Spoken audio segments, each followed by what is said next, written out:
when you're merging or not merging, just getting off an exit, but the exit's really backed up. How far in do you get over to the right lane to get off the exit?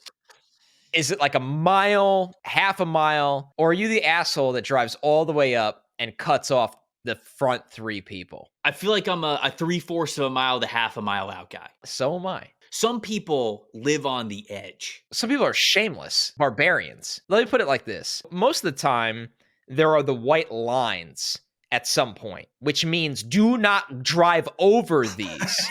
By the way, for people that are listening and don't always wonder what those are, it means do not cross here. The dotted line means you can go over. The white horizontal lines mean don't cross here.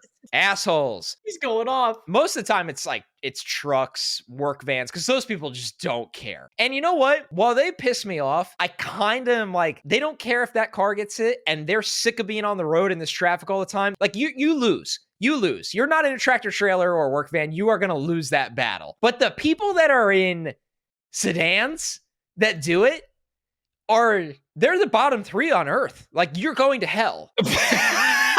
If you believe in hell, I don't know if you're into that. You are going straight to... There is no way you could do that to a mile of traffic. Some people would tell you to compete. But I do compete. That's the thing. When I am in the lane, I will not let someone in. I will roll down the window. I will scream. I will never be the one to lose. The guy behind me could lose. He could lose. I will never lose contain. I will never give up the edge. Ever.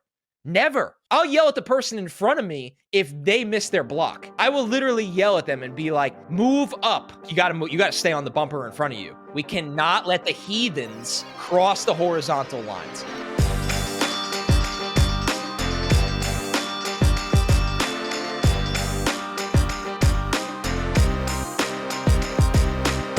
Welcome to the opening bell of the NFL Stock Exchange podcast. I'm Trevor Sikkema. That is Connor Rogers joining you guys for the midweek episode. We're sorry we're a little late. It's a midweek episode, but it's also the first week episode. You know, when the Jets play on Monday Night Football, Connor's got to do the TV thing. Everybody's just hanging on every word. Connor, what do you think about the Jets? No, in all seriousness, he does SNY stuff, so we couldn't record the podcast on Monday. But here we are. We promise we're still going to give you 2 episodes this week. This is the first one of the week. We're talking about the NFL draft order. But before we get into it, Connor, how you doing, my friend? I'm good, man. We're here. We made it. I know. I feel bad. We're delayed. It is my fault. The freaking Jets, man. And it's not like the Jets could just play on prime time and lose and quietly go into the night. They're never done after that. They're never done. The Jets are. It actually works out very well. The do not go quietly into that good night quote because one, they're on prime time, quite literally playing in the night again. And then back-to-back weeks, it was like, all right, bad game, boom, fire the head coach. All right, lost, bad game, boom, Devontae Adams. It's just like Hassan Reddick looming one way or the other. Right. One way or the other. So, yeah, and we're not going to cheat the people. We're still doing 2 podcasts this week. We just need a little bit more time to make it work. There's a lot of tape that has to be watched for our next one that is very draft prospect heavy. Today is very NFL draft centric as a league wide kind of look. So I'm pumped, man. This is always fun when we start to mix these in through the next couple months because the draft order changes so much. This is the kind of time of year where we look at it and go, okay, who's for real as a contender to pick in the top 5 and who is going to kind of flip upside down and turn their season around and won't be hanging around the top 10 to 15. Yeah, so we'll talk about a lot of different things here on this podcast. As you know, we're 6 weeks into the NFL season. We've had a couple of bye weeks, so it's not exactly an even amount of games played yet. But we felt like it was a good time to look at the draft order really in totality for the first time outside of a mock draft format and really talk about where teams are. You know, when we're doing mock drafts, we're talking a lot about prospects as well. I think that dominates the conversation. But okay, now we're 6 weeks in. What teams that are currently picking in the top 5 do we think are still going to be in the top 5 at the end of the season? You know, same thing with the top 10 and even the teams right now that might have pretty good winning records that maybe we think are a little flawed and could actually be closer to that top half of the order, top 10 in the draft order. We're going to get to all that good stuff and give as many notes as we can throughout a lot of the NFL teams that could be turning their heads to a draft focus. So we can get into that here. I know we'll be talking about strength of schedule as well, how they've played, all that good stuff. So, buddy, if you're ready to go, I'll fire it up.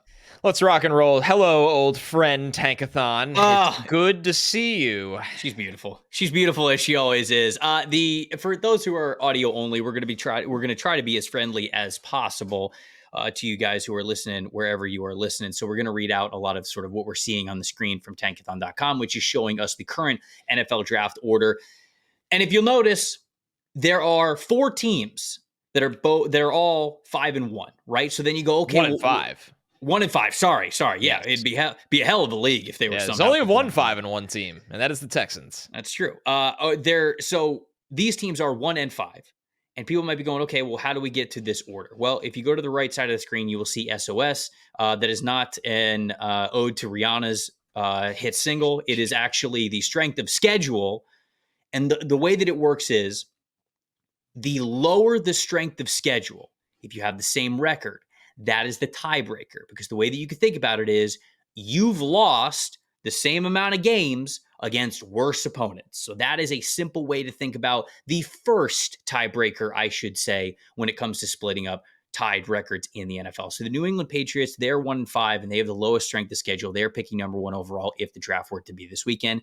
Cleveland is number 2, Jacksonville is number 3, Carolina is number 4, and then we get into two teams, the Los Angeles Rams at 1-4 and the Tennessee Titans at 1-4. All 6 of those teams have one win, but the Rams and the Titans have had their bye week, so they have not played as many games as those other 4 yet. I think, Connor, this is a good place to start this conversation because with these 6 teams, I'm curious how you see them. Which ones do you think, yeah, all right, they're probably destined to be picking somewhere around here when the final season or when the final regular season game is over? And are there any teams when you go, no, this isn't right. This logo is not going to be here when we're looking at it at the beginning of January. And I think this team's going to be far outside of the top 5. How do you feel about them? The teams that I think will be in the top 3, one way or the other, not in this order, but in some order of the top 3 will be the Patriots, Browns, and Panthers. That's how I look at it. I think New England's moved to Drake May, which at least gives them some more variance at the quarterback position. And what I mean by that is we saw May can take a shot down the field. He can make some things happen with his legs. He also, variance goes all the way to both sides. He could throw bad interceptions, get strip sacked. So that to me tells me New England could sneak out a couple more wins, but there's just nothing around him. The defense is injured. The offensive line is not talented and in shambles. He's not throwing to many talented players. It's Mayo is really kind of swimming upstream right now, trying to figure this thing out. It's New England is a team that should be picking in the top 3 when all is said and done. The Browns, Deshaun Watson, I think, is the worst starter in the league. They still have a ton of talent on this roster, especially on the defensive side of the ball, but we've already seen them trade Amari Cooper. They're waving the white flag on this season. Yeah. They can't score points. Their defense and special teams at times can keep them in games, but when you can't function as an offense in this league and the defense is on the field all the time and starts to get worn down and injured, that's how you lose a lot of games. I'm fascinated to see what they could do when Nick Chubb comes back, but if they don't move to Jameis Winston, they're the team I feel they can find their way out of this group of 3, but it's they don't have any plans of sitting Deshaun Watson, so that's why I have them there now. The Panthers, Andy Dalton has them running a functioning offense, right? It's good to see Xavier Legette and Deontay Johnson get theirs. Chuba Hubbard's been a good player for them. I think their offensive line's been fine. Another team, they've dealt with so many injuries on the defense that are key. They are limited in terms of their upside. I think the Panthers are better than people realize, but they just can't find a way, it feels like, each week, even with Andy Dalton under center. So those are my 3 teams right now that I think will end up picking in the top 3. Although the Raiders, we'll have the Raiders conversation in a little bit because they're right there looking in. Right. So the Raiders currently at 2-4. They're picking 11th overall in the order right now, but they certainly seem like a team now trading Devontae Adams. He hasn't been with them for a couple of weeks. And so it's not like he's been in there and now you're just yanking the rug from underneath them. He hasn't been in this lineup, but as he has not been in the lineup, it has not looked pretty. It's ugly.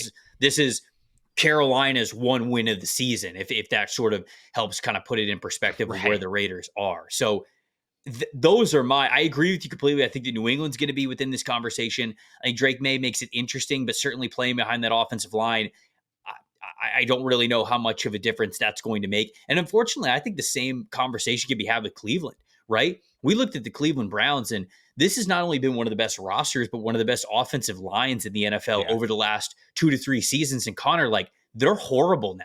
Wyatt Teller's been out. Jack Conklin's been out. Ethan Posic's been banged up. Joel Bitonio just has not been as dominant as he has been in years He's past. getting old. Right. Jedrick Wills has not been great either. No. And when you look at it, I was shocked to see this a couple of days ago when I looked it up. Kind of the only offensive line in the NFL with a lower team pass blocking, or just overall blocking grade, I should say, than the Cleveland Browns is the New England Patriots. That's it. The Browns have the second worst offensive line in the NFL. So we can sit here and say, hey, Deshaun's playing like shit. You got to get him out of there. You got to make the change to Jameis Winston. And I would agree. Like, I think that they should make the change at quarterback, but I don't really know how much of a difference that makes, especially with now you have traded Amari Cooper from your team.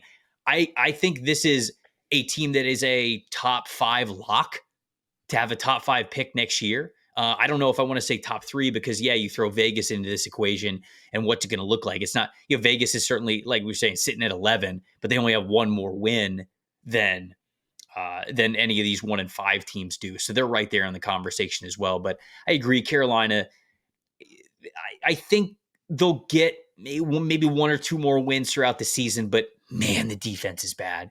And especially if they end up trading J.C. Horn at the trade deadline. Ooh, that'd be interesting. You know, and it sounds kind of crazy when I say it, but his contract's expiring, his rookie contract's expiring. He's already been hurt a good amount of games for you. Yeah. And you're just very clearly not competitive on that side of the ball. So that's fair. By the time you are competitive on that side of the ball, you're maybe halfway into a second contract with him. Is that worth it for you? Maybe it is, but I'm just saying. Things are bad on this defense. They could get worse if they end up selling a couple of players if they feel like it is advantageous for them to. You didn't mention Jacksonville, and I think that we can open this up to the Rams and the Titans as well. I think the Rams are too good of a football team. They've got too good of a head coach, and they got too good of a quarterback. Yes. They're going to get more healthy as the year goes on, and I think the Rams are going to be picking just outside of the top 10. Me too. So I think that that's where the Rams are. Jacksonville, it's very tricky because I think they've got talent on this football team. They're just unraveling. They've missed Tyson Campbell. It's as much as any injury in football. It's not a quarterback, right? Well, for sure, but I mean, even with Tyson Campbell, I'm not saying he's not gonna fix everything. It's a disaster. This team, they're a disaster. But I think they invested too much into this season to end up with a top 3 pick. At some point, you're going to win some games. I think so too. Because you have talent. But it is really grim right now with Jacksonville. There's no denying. It's really, really grim. I just think they're a better team, a better roster than compared to the 3 teams that we keep mentioning. I wonder if they would go, if you're picking in the top 5 in your Jacksonville, are you like a Will Johnson team? Or are you an offensive line no matter what team? I think you're looking O-line, although you could take any defensive position and I wouldn't argue against it. Yeah. But you paid Trevor Lawrence, so now you're in the business of yes. We got to make this baby fail-proof right now. I think I could see them going. I don't think that offensive line's very good. I think that's where they would go. Here's the thing, Trevor, that's interesting with them, right? They have the Patriots this week in London again. Mm-hmm. They're in London again, which they've been horrible in London, I believe. I know they were terrible against the Bears, but I think Trevor Lawrence's numbers in London as a whole aren't good. Patriots stink, though. So that'll be a real... Imagine flying all the way across the Atlantic and then having to play a football game. Wow, you're bad? Crazy. Oh, man. The Patriots-Jags game does feel like the old joke we have of the number 1 prospect is sitting at a table with the hats in front of him, and whoever loses the game, he has to put the hat on. Like if Mason Graham was still our number 1 player, the Patriots lose, and Mason Graham puts the Patriots hat on when the game's over, and the crowd goes nuts, and all the cameras are like taking pictures and flashing on him. And it does feel like that too early, though. It does feel like that could be the case with like whoever OT1 is, right? Yeah. Like you just whoever you view as OT1, they're basically this is a recruiting table game. I feel like we need to come up with a better name than that because we'll reference it for years to come here on this show. But Jacksonville still play the Raiders in December. They play the Titans 2 times. I think they're going to be picking 6 to 12. I was going to say 8, so quite literally right in the middle. Yeah, I think that's where they're going to be when all's said and done. You're right. I'm with you all the way on the Rams, by the way. Cooper Kupp and Puka Nacua are coming back this season, and McVay just steals games.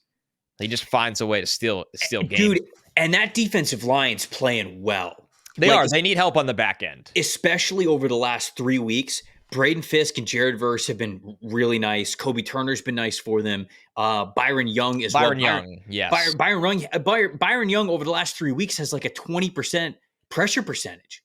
He's been good for them. And then their front can rush. Jared Verse is like a 33.3 pass rush win percentage. Yeah. So that front four is really nice for the Rams. I think they're too good of a team. They'll make things even interesting down the stretch, I think, for maybe even playoff implications. So, yeah, Tennessee sitting at number 6. I think that I don't know if it's a top 5 draft pick team. They have a good defense, in my opinion.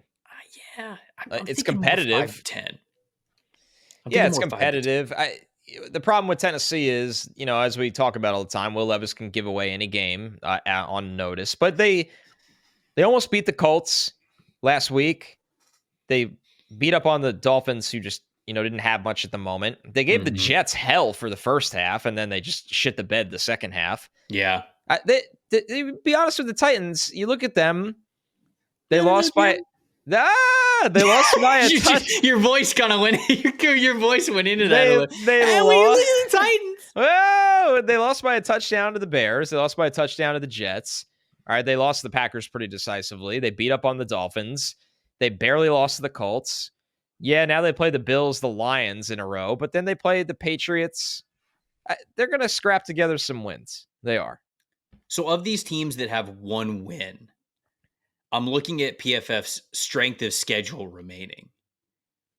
The Browns have the most difficult schedule per our power rankings left. They play the Bengals, they play the Ravens, they play the Chargers, the Saints, Steelers, okay, then Denver, but then Steelers again, Kansas City, Cincinnati, Miami at the end of the season, which maybe they'll be a lot more healthy and the offense could be firing on more cylinders. Yeah, they will be.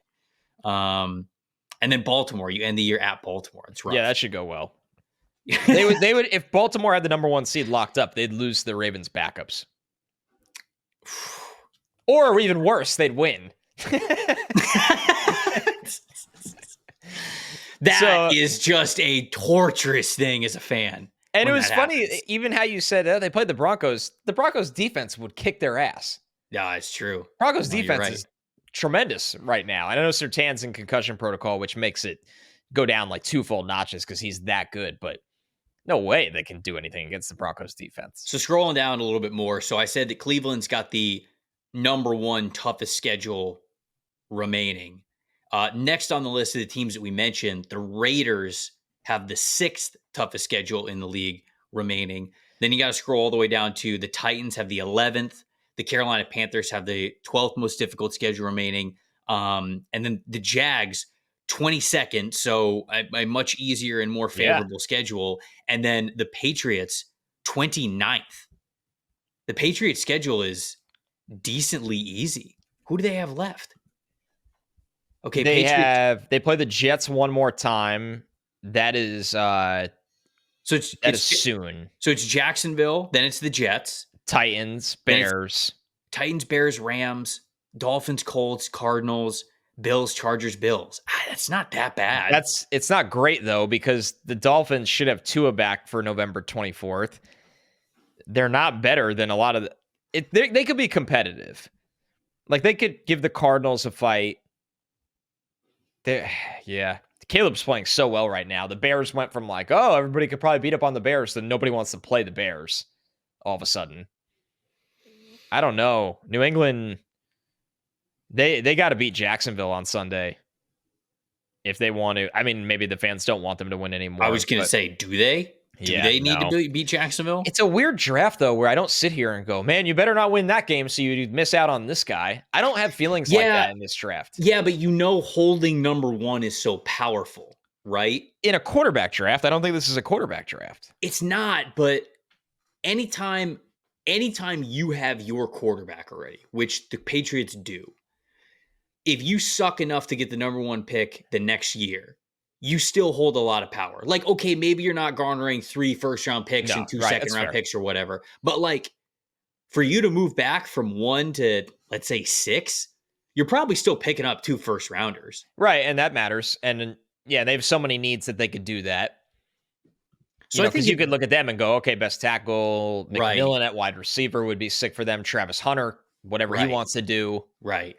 Although I know he's banged up now. No, With he's going to play this weekend. I know, but the whole point is like this is the problem. This happened to him last year. It's insane, and I give Travis Hunter a lot of credit, but it's not possible. And I sound like the biggest hater in the world, but it is impossible to play the full course of a season and play almost all the snaps on both sides of the ball.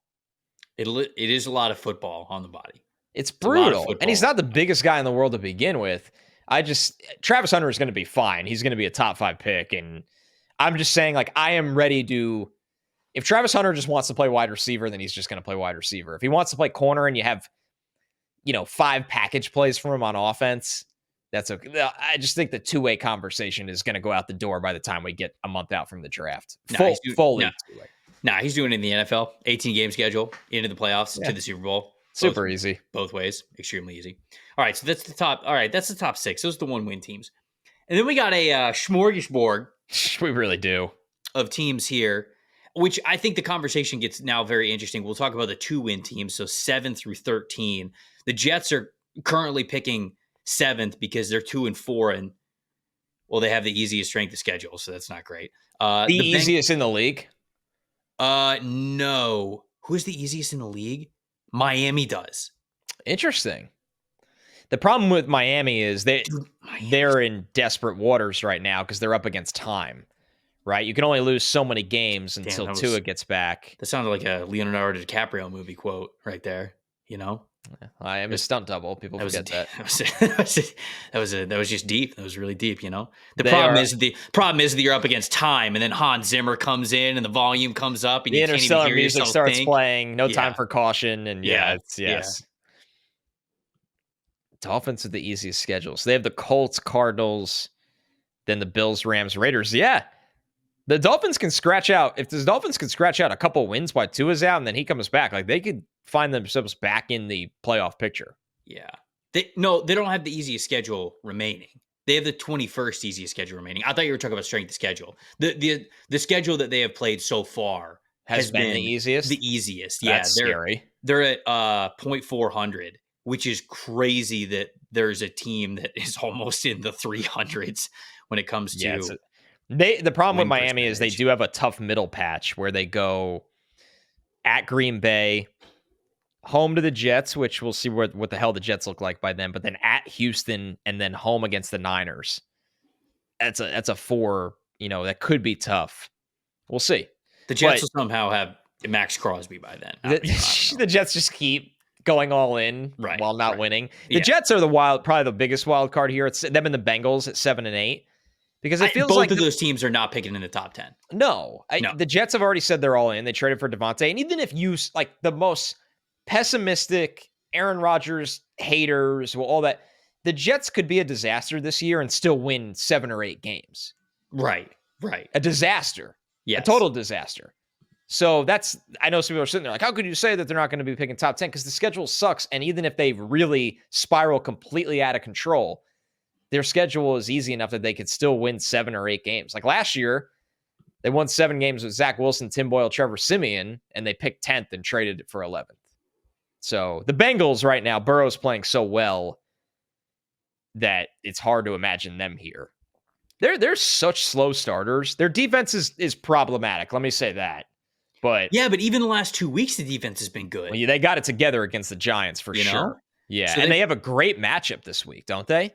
They play Cleveland. Yeah. So the defensive line going up against one of the best or one of the worst. That's a buffet of all your favorite hors d'oeuvres. It's Cleveland, Philadelphia, Vegas. Could easily go 3-0. That could be 3-0. Now you're talking 5-4. Now the Bengals are right back in it. Then they play at Baltimore. It's a coin flip because it was a coin flip last time. So that's one of the best teams in the league you're coin flipping against. Yeah. Chargers, Steelers, Dallas, Tennessee, Cleveland, Denver, Pittsburgh. This team's making the playoffs. They got a good shot. I don't know what to tell you. I don't know what to tell you. Well, you just need to keep Burrow healthy, but you could say that about every team contending. So I think those teams, I agree with you. They're picking outside of the top 10. what about the Saints at 9? Yeah, Saints are. I think the Saints are picking in the top 8. I think they're in trouble. I think they're, like I said at the beginning of the season, They're pretenders. This is a sneaky top 5 pick team. Now, I don't know if they end up top 5 because we got some bad football teams right now. Yeah. And I don't think they're top 5 bad. No, like once New Orleans gets a little bit healthier, especially, like Garrett Carr will come back, Chris Olave will come back. Now Shaheed might be down. He's getting some kind of meniscus. They don't know if it's a trim or repair, which is either he's coming back this season at some point or he's out for the year. We don't know that yet. So they go Denver, Chargers, Carolina. And then it's Falcons, Browns, Rams, Giants, Commanders, Packers. That's not the worst schedule. Right. They got a decently easy schedule. The Saints scream 7-10, don't they? Yeah, probably. Depending on how soon Carr can get back. But I don't even think Rattler's a mess. No, I don't think so. I don't. So they just have a lot of injury problems everywhere on offense. You know what? I think they pick 9. Okay, They're sitting here at 9. I think they end the year. Stick them to the board. Clip them to the board. By the way, I'm sitting here laughing. I just scrolled. I went back and forth between Twitter and my Tankathon tab, and I just see Mike Williams missed practice today. And in parentheses, because of injury report, and in parentheses it says personal reasons. It's like not going to work and being like, "Why didn't you come?" Because go fuck yourself. That's why. I respect it. Oh, there's not a chance I'd show up to work if I was Mike Williams. No way. No, absolutely I wouldn't even be in the tri-state area.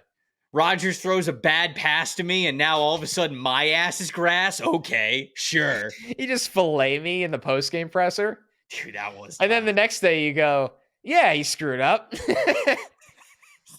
You have a chance to redeem it. Oh, man. That's something else.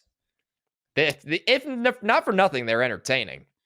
So, okay, New Orleans, I think is, so I'm making it a bit here on this podcast. The New Orleans Saints are picking 9 overall. I don't care what the rest of the order is. The next time that we show Tankathon, I want to see a little X next to the New Orleans Saints as a solidified draft status, okay? They clinched the 9th pick. They have clinched the 9th pick here at the 7-game mark of the season. So, I'm saying that they're going to pick 9.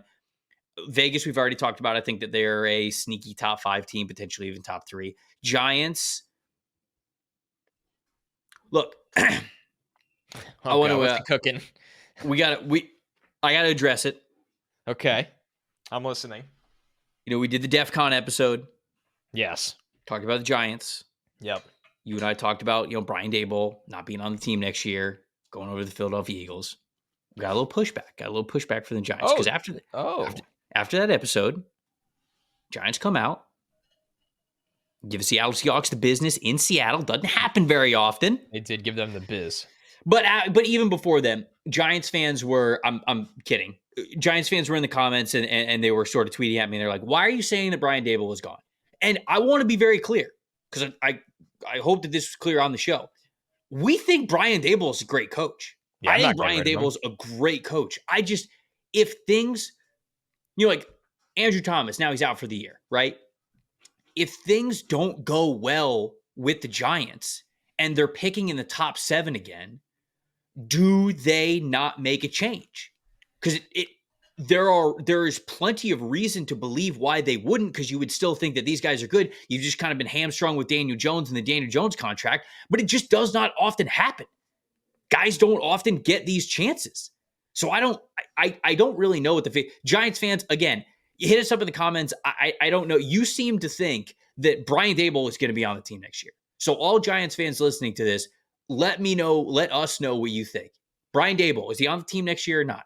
Because I don't think this team is making the playoffs. I don't think they're going to finish above 500. So you're sitting here again with a below 500 record. I don't know, man. it just doesn't often happen that head coaches get to stick around that long with not a lot of success outside of that one playoff run that they had.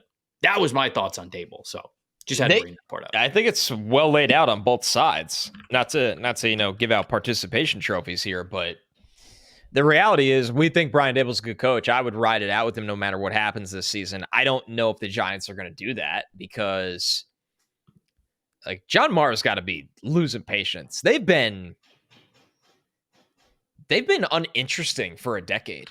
Let's call it what it is with the Giants. Uninteresting. Yeah, I mean, let's look at their record by year, okay? Right, yeah. You had 2016 Ben McAdoo year, salute. Oh, the baggy suit. That's when I knew they were absolutely screwed. As much as I respect the young king, I was like, oh boy. This man, although you could argue counter, I don't have time for a Taylor because I'm a football guy. So it could have gone both ways. It could have gone both ways. It went not so well. Actually, all right. I'm going to take it back. So they win the Super Bowl in 2011. All right. Right.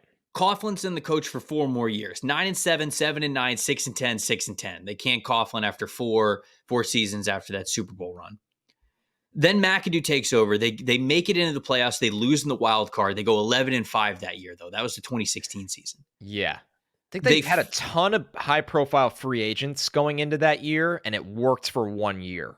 So then the next year, they finished 3-13. They fired McAdoo in the middle of the season. And then that was after he put Geno in for Eli, which was, by the way, GOAT move. Couldn't have been more right. GOAT move? Geno Smith's awesome. Oh. He was right. He was right. Vindication. Vindication for the baggy suit man. God, they weren't winning shit anyways, though. Yeah, I know. And it disrespected a legend. It was a whole problem here. You should have heard New York sports radio back then. Oh my God. I would go back and listen to I would listen to a greatest hits of the Monday after they did not give Eli the ability to continue the streak. I would give money to listen to a greatest hits of New York radio after that. So, all right. So we went 11-5 with the McAdoo year in 2016, and then 3-13, 5-11, 4-12. Then 2 years of Joe Judge. Well, that's Pat Shurmur. Yeah, 5-11 and 4-12 was Pat Shurmur. And then 6-10, 4-13 with Joe Judge. Oh, terrible. Then you get to Brian Dable. You go 9-7-1, and you make it to the divisional round as the wild card team, first year of Brian Dable. And then it was 6-11 last year, and then whatever they finished this year. Yeah, I mean, this is. They have pretty much not been relevant at all since 2011, outside of the playoff run that we really saw in 2022, which was great. Not trying to take away from it, but. Well, they won a playoff game with Daniel Jones, which I think gave Brian Dable a lot of breathing room in this town. Everybody looked at it and go, that's the guy. And then it didn't go well in 2023 for a variety of reasons. And maybe they stink this year and they ride it out with Dable because they give him and Shane like, okay, go get your quarterback and let's see what happens. Right. Because the Mara's, obviously an old school NFL owner where they might be a little bit more patient in that scenario, but maybe not. Maybe I just wonder so dangerous. I think it is dangerous, but I also wonder, is the Bill Belichick situation just looming? I know Giants fans they're already tired of it, and I get it, but I just wonder, is that situation looming? I would never do that if I was the Giants, by the way. I think that's idiotic. Just to be clear. Yeah, I want to make that very clear. And then you have Miami at 2-3. Good smooth transition. That was nice. They stink. Miami's a sneaky team for a top. So they're pick. They have the widest range of outcomes of anyone on this list. If Tua comes back in 2 weeks, they can make the playoffs. If he doesn't, they might pick in the top 5. Yeah, I don't think they're making the playoffs. I don't think so either. I think Miami's problem is easy. I think Tua comes back at some point, and it might be a little late, but Mike McDaniel is coaching for his job, and they just sit right in the middle. They pick like 14th, the Dolphins. Colts, Cardinals, Bills, Rams, Raiders, Patriots, Packers, Jets, Texans, Niners, Browns, Jets. Man, if you get a top 8 pick with that schedule, remaining. Yeah, I don't know if McDaniel's safe. It's weird to say. Well, it's weird to say. I mean, Chris Greer has been there for like 25 years.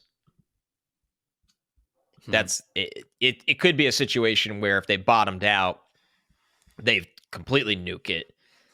But they also might just be patient and ride it back next year. They're interesting, Miami. They are very interesting. All right, we're going to talk about some of these teams that are outside of those, top 13 in the draft right now. They've got more than 2 wins, and which teams that we think could be still candidates to pick in the top 10. I think that's a conversation worth having because it is early parts of the season. But look, we kind of joked about, we talked about with the New York Jets. They're all over the place when it comes to the news, but it's not just the New York Jets. It's everywhere in the NFL. They call it the world's best reality TV show for a reason. It's because you cannot turn away every single week. And to keep up with everything that we got in the NFL this week, or this season, I should say, we'll be listening to a new podcast called The Offensive Line with Annie Agar. Annie is an NFL insider. You probably know her from her Uncomfortable Team Meetings on Social series. The Offensive Line with Annie kicks it back with NFL stars, celebrity super fans, all that good stuff to unpack the week's lines, odds, spreads, with the usual brand of sharp wit and banter that you love. There's so much going on around the NFL season, so much to keep track of, and she does a great job doing it. The pod is packed with humor, and it's a must listen to keep up with all of the news and NFL culture that's evolving throughout the season. You can follow The Offensive Line on the Wondery app or wherever you guys get your podcasts. You can also access bonus episodes and listen ad-free wherever by joining Wondery Plus. All right, some teams you can see on the screen here. I don't know if I want to read them all, but it's all of these teams that have more than 2 wins.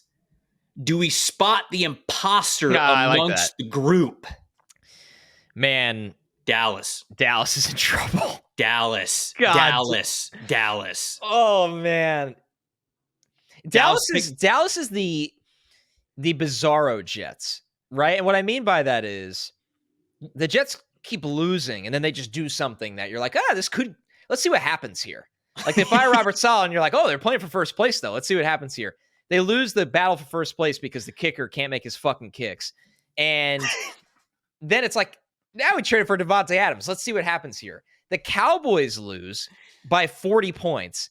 And then the next day the owner is like, oh, you want to ask me the hard questions on the radio? How about I fire your ass? It's getting more scary as it goes on. But I full that's hand real up.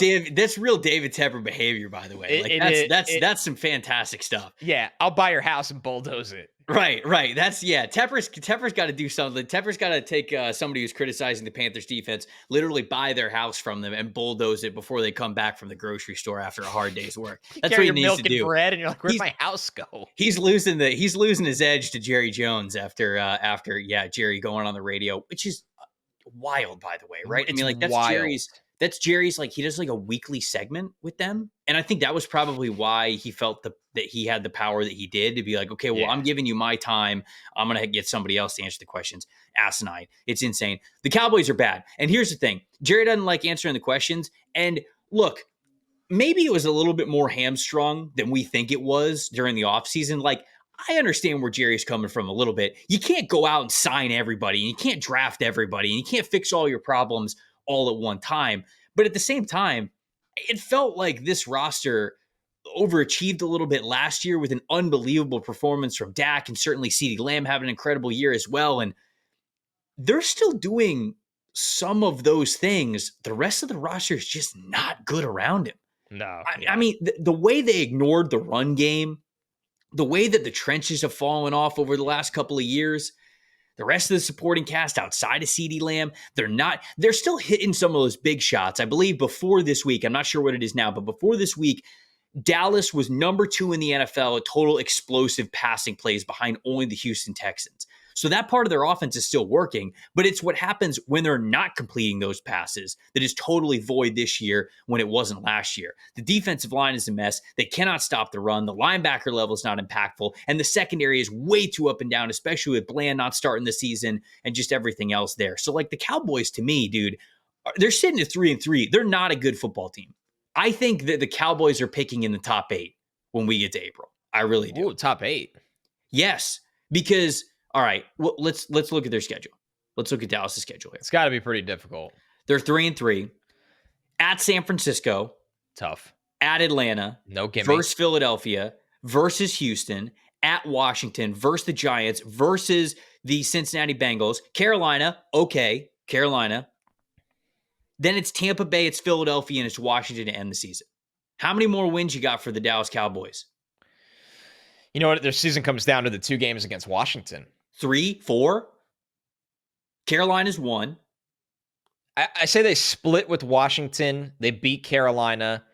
I say they might split with the Eagles.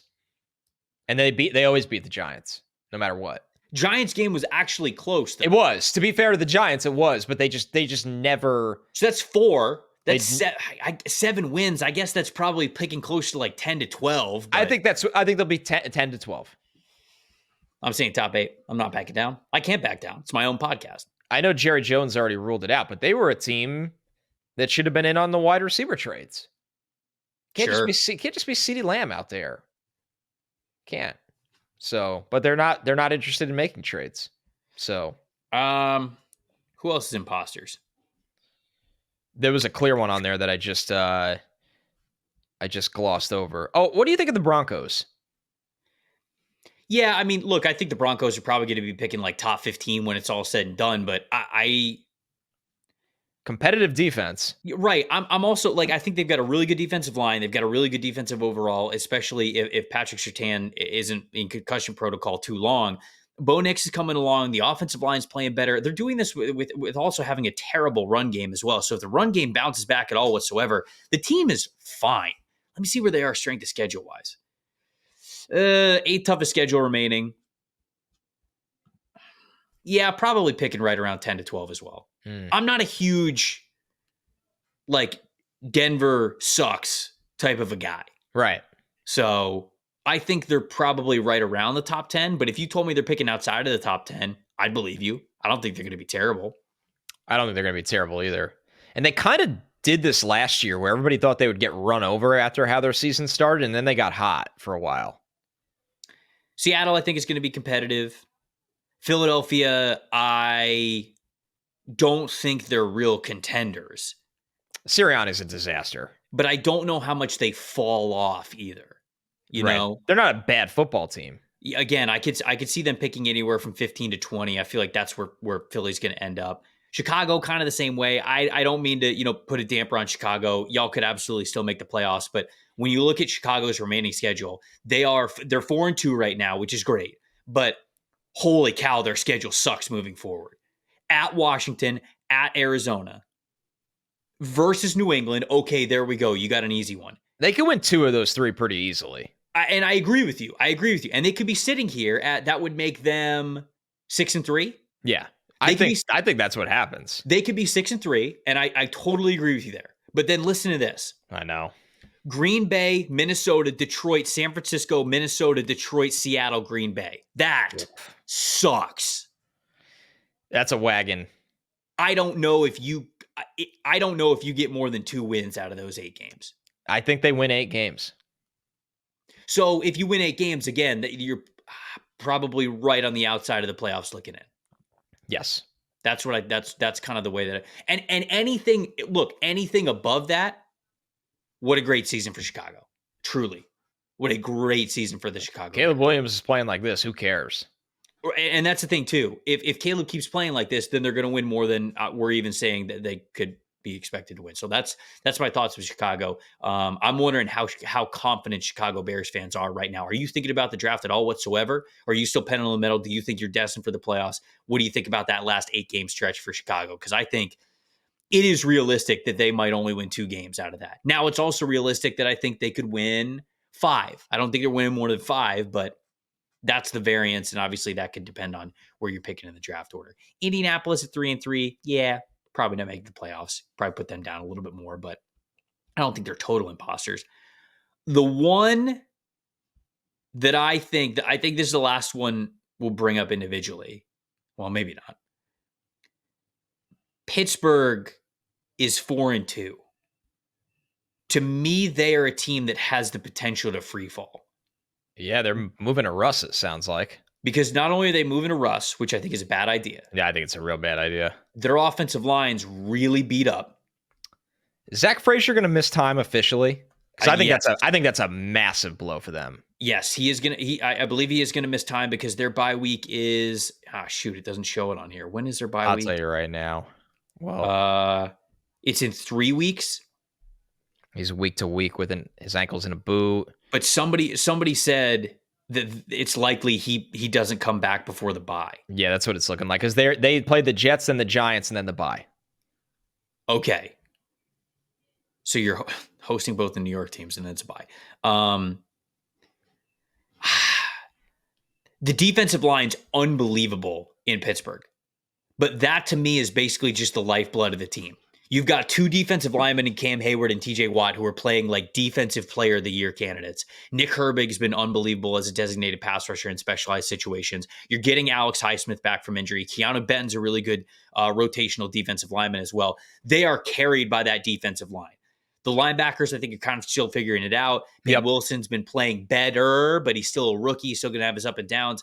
The secondary has been up and down as well. And then you go to the other side of the ball. You're putting Russ in, a non-mobile quarterback behind a bad offensive line now in an offense that they can't get any pass catchers really going outside of George Pickens. And now you got issues with George Pickens. So to me, I don't want to put like any, bad juju on Pittsburgh over here. But when I look at teams that could be picking a lot lower on this list, Pittsburgh sitting at 4-2 and making some of the changes that they're making and the injuries that they're going through, I don't know if they sustain this picking in the 20s type of a thing like they are now. That's the argument you're making. You're not saying you think the Steelers suck. You're saying that they're 4-2 right now. Do we expect them to maintain that pace, right? A 13-ish win pace? Yeah. I in that division, that's really a tough ask. Chargers maybe a little bit lower, but dude, this is the number 1 defense in the NFL in terms of points allowed per game. Like it's the Harbaugh way. Who have they played? All right, to be fair, it's Vegas, it's the Panthers, it's the Steelers, it's the Chiefs, and then it's the Broncos. So understandable that you would be pretty high in the rankings of they're poverty merchants. They are poverty merchants, but I do think I didn't realize it was that egregious. I didn't either. They're literally just taking the net and going to the minnows of the lake and be like, whoop.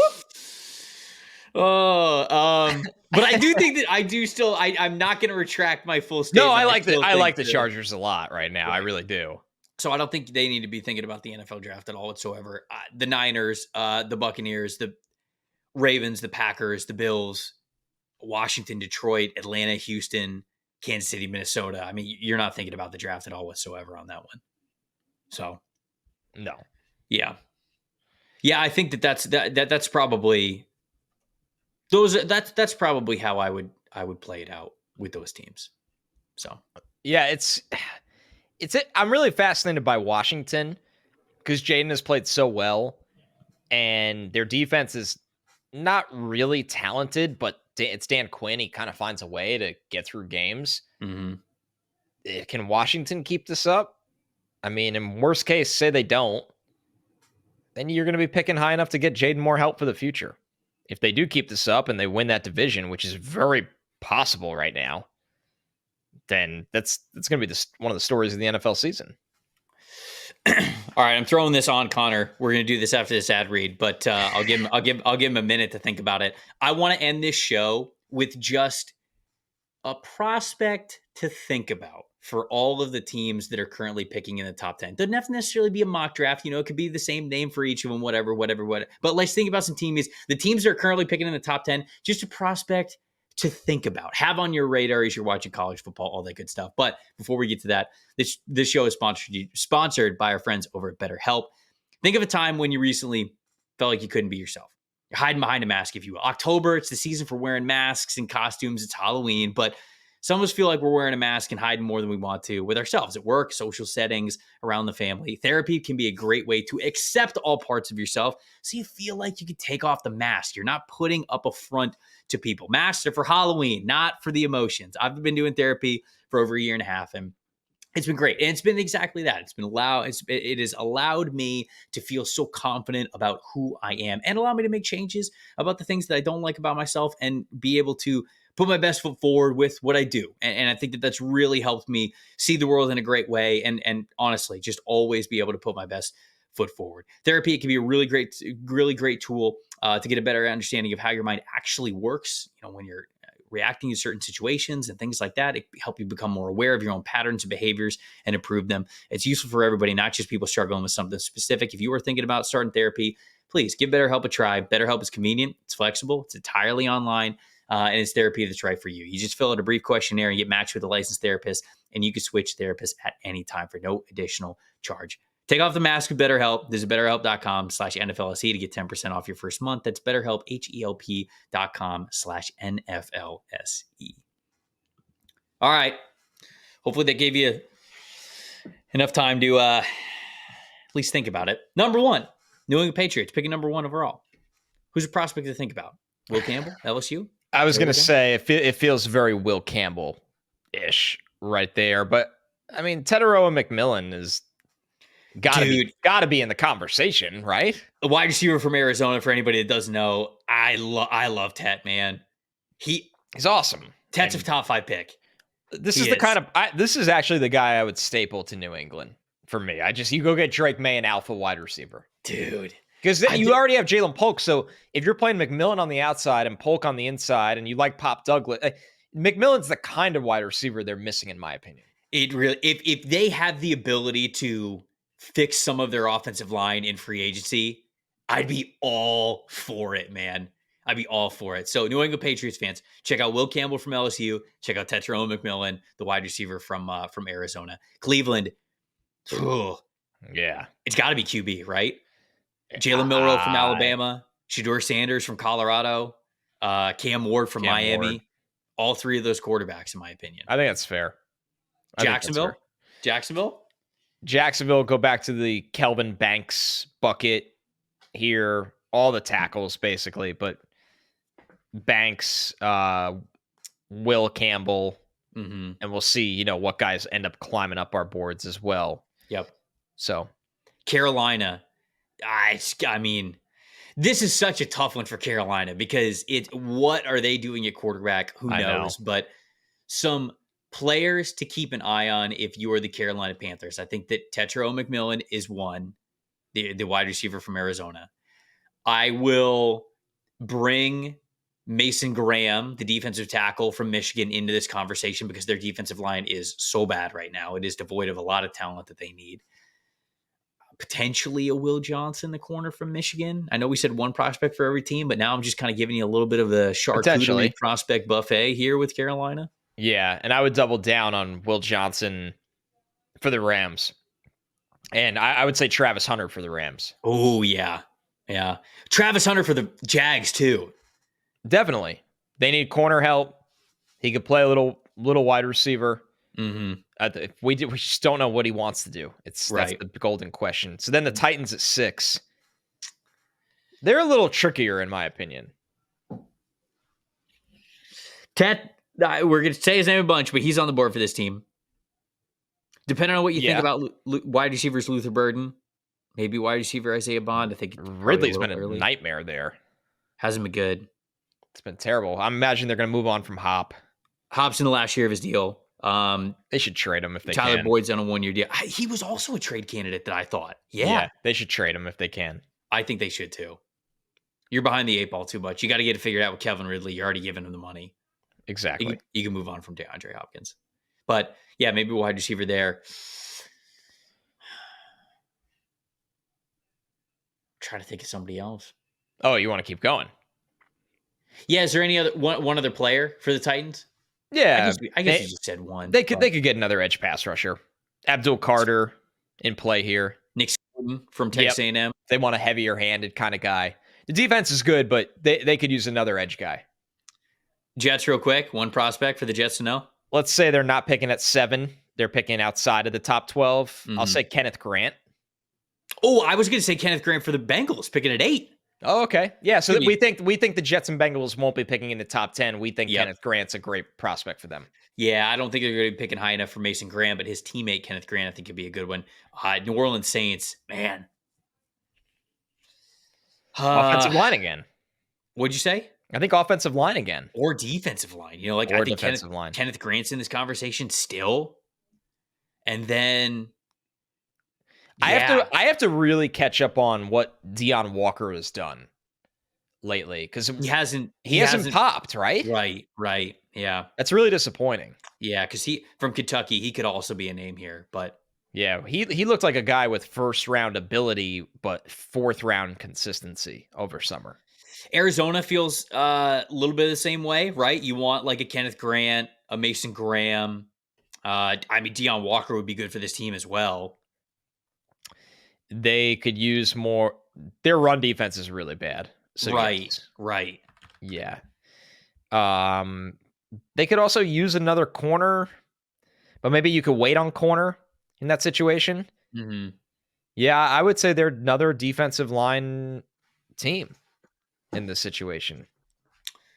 There we go. Tyleik Williams. Ooh, if he's getting picked that high.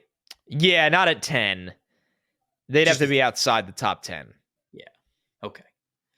I feel sorry for the jump scare. No, look, you know, a lot of people like Tyleik Williams, so they really do.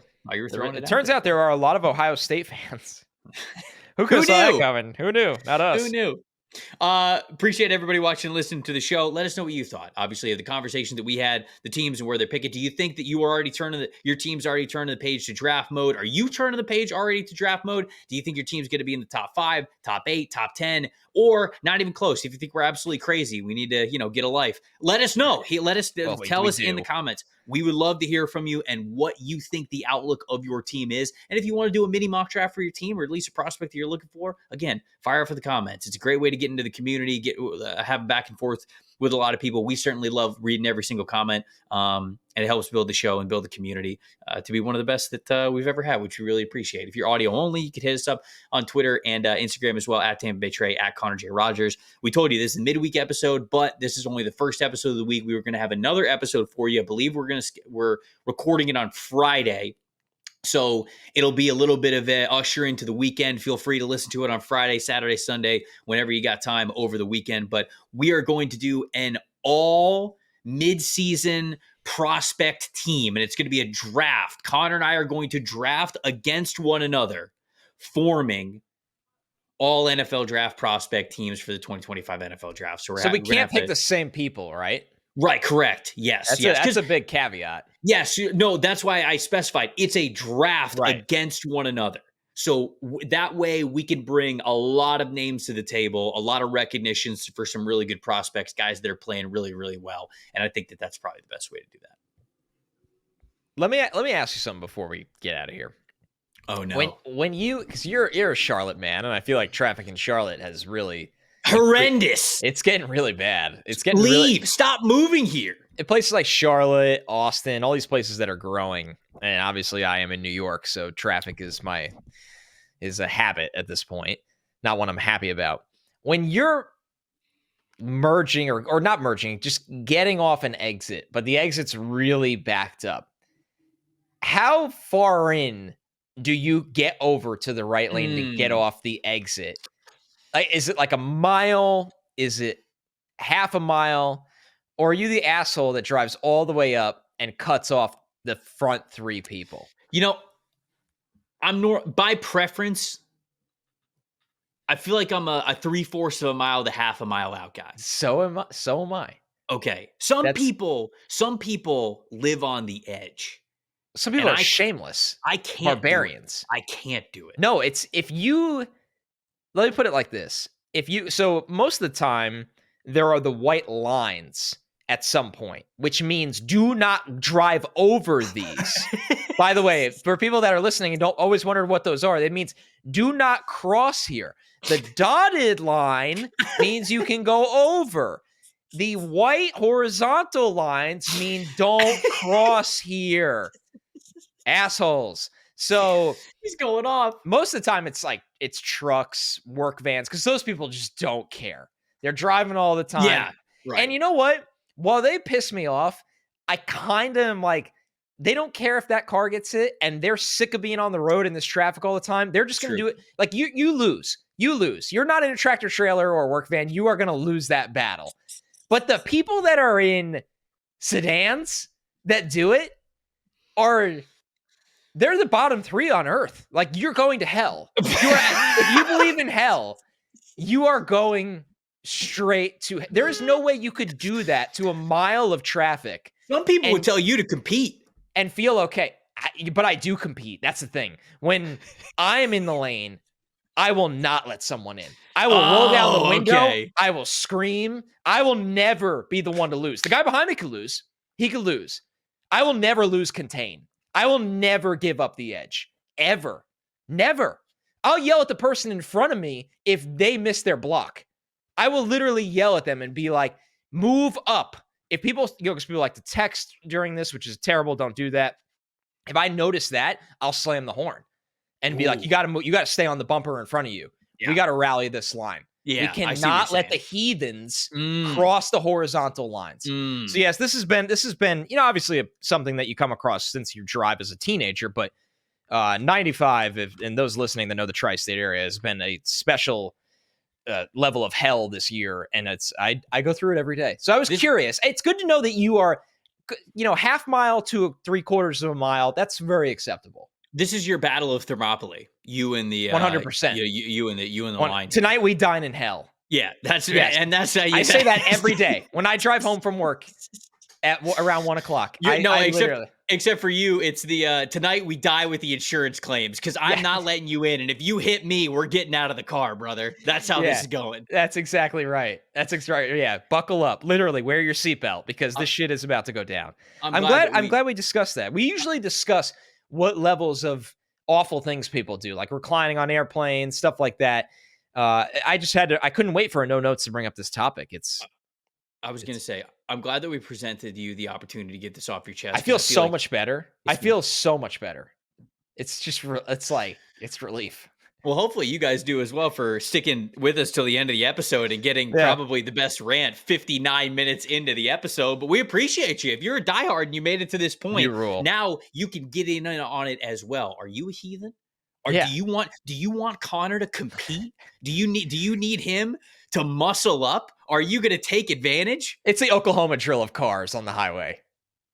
It is. Which we don't encourage. No, don't do that. Drive safe. Just a mile out. Start to make your way over to the right and slowly wait.